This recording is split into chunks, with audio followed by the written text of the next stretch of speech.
Okay, hello Chem 222. This is Captain Friday. I wanted to give you guys another overview of Lab 6, at least the chemistry going on behind it. Oftentimes when people do this lab, they can follow the procedures really easily. It's a titration. But then when it comes to the actual data analysis, it's hard to figure out what's going on physically. And so the goal of this video is just to kind of give you an overview of what chemistry is actually going on while this titration is occurring and what are you actually measuring. So what I've got here on this table, let's see if I can get this all to work. Okay, so we got our table here. I just want to walk you through what's going on at 4 different volumes. We're just going to pretend that 10 milliliters is our equivalence point, just kind of an arbitrary, that's actually fairly accurate equivalence point for the data we give you. And then we've got several other points, the initial, near the equivalence point, just past the equivalence point. And I want to walk through what are the concentrations of all of our species at each of those volumes. So on our setup over here, just to get oriented, we've got our 2 electrodes in the solution here.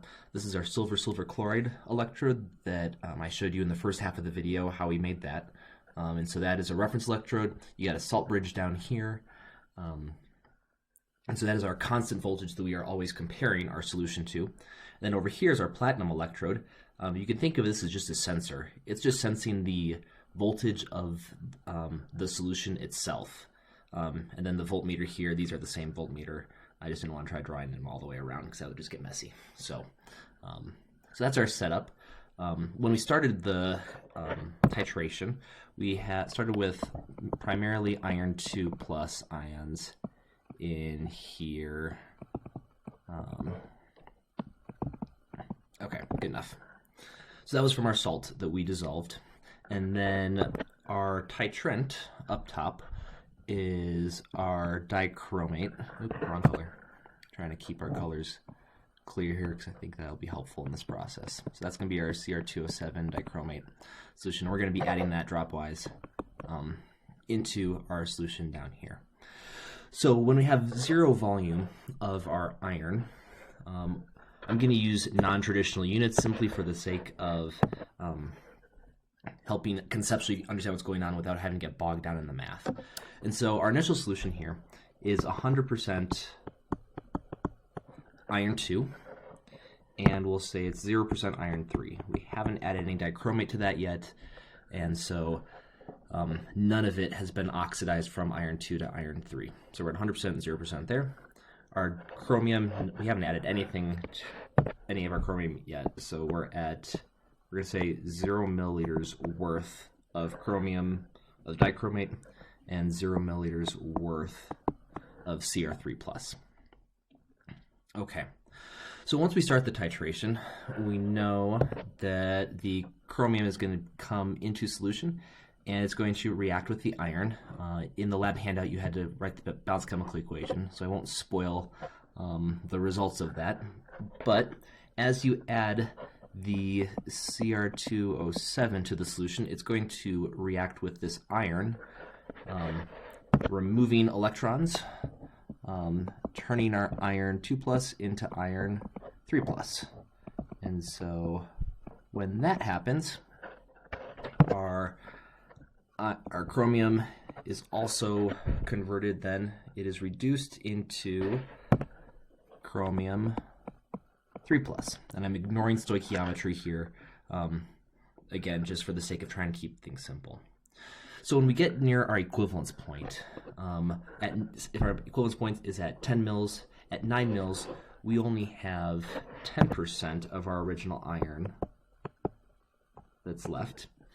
And we're going to have, that means that 90% has been converted, and so 90% of our iron is now iron 3 plus.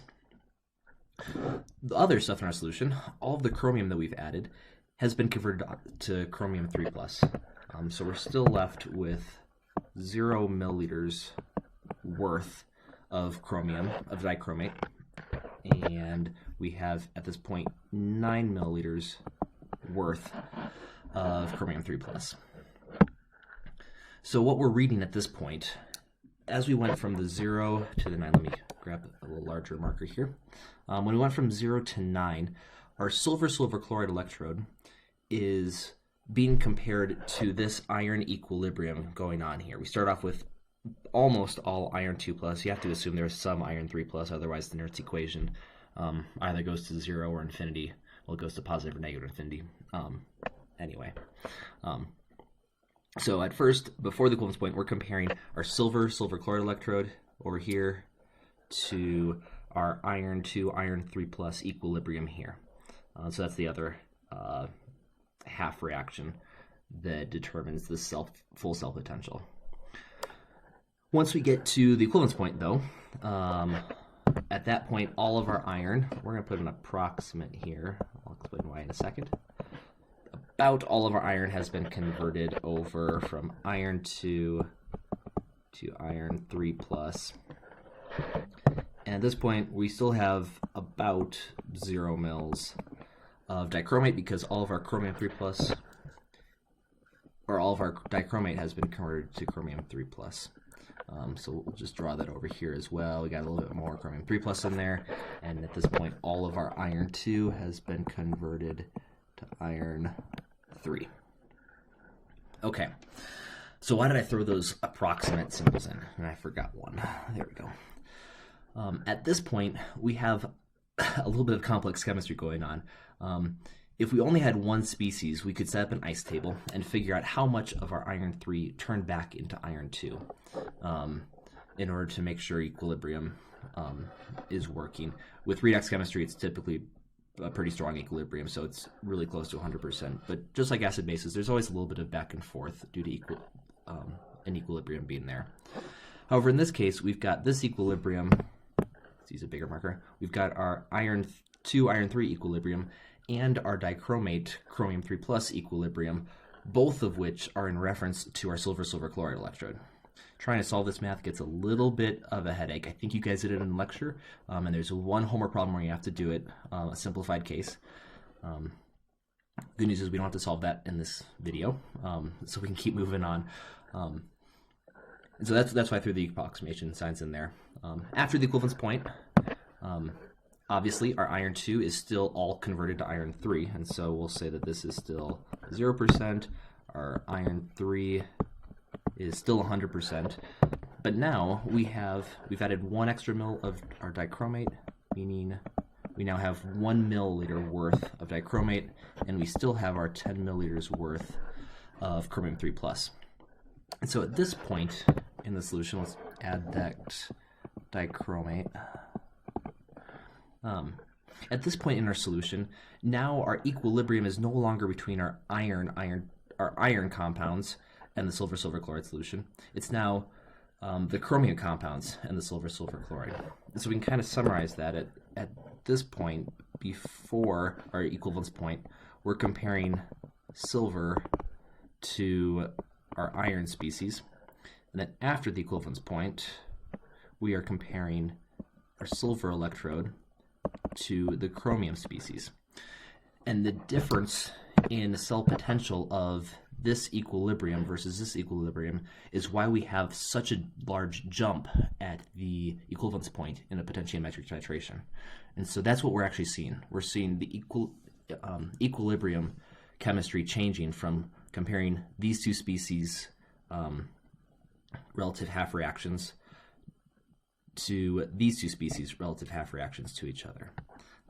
And so this is hopefully giving you more of a physical idea of what's going on, since the video is a little bit hard to see the actual chemistry. And once again, as always, if you have questions, please don't hesitate to reach out to me or Dr. Proctor via Teams, or our cell phone numbers, or however else you want to get in touch with us, and let us know if you have any questions.